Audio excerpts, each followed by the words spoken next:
Have you ever thought of moving to Moab, Utah?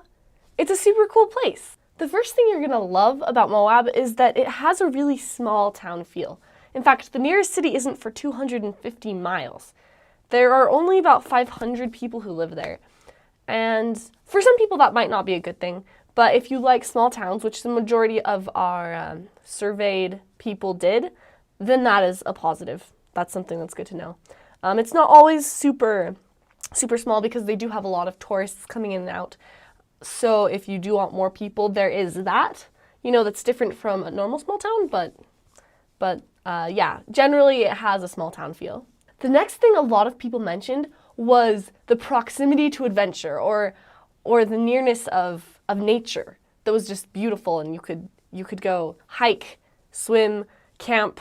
There are several national and state parks within a very short distance. We have Arches, Canyonlands, Dead Horse Point, and Manti La Salle National Forest, just to name the 4 closest parks.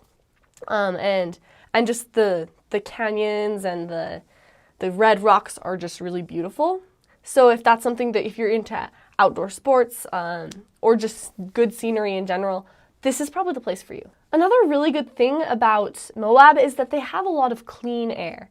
Because it's so close to like the Canyonlands and just the parks, they have this thing called the Clean Air Act, which means that it's an effort to preserve nature.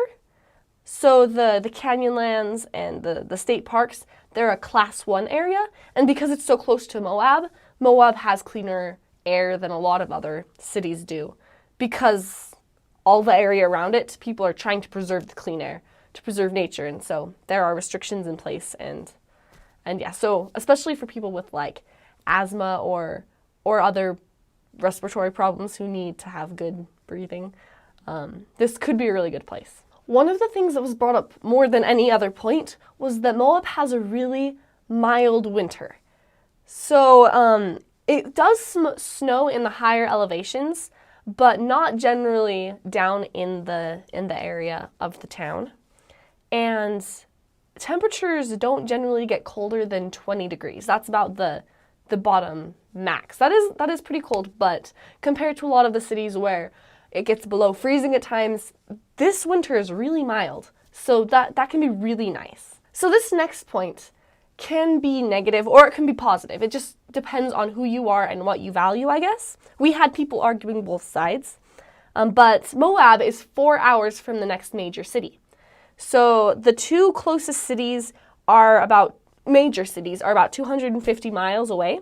We have Colorado Springs and Denver, both in Colorado. So I guess the positives to that is that you're kind of out of the way. You're not going to be if something is happening in the big city, there's less of a chance of it coming into where you are. There may be less crime, just because you're not as close to these big cities.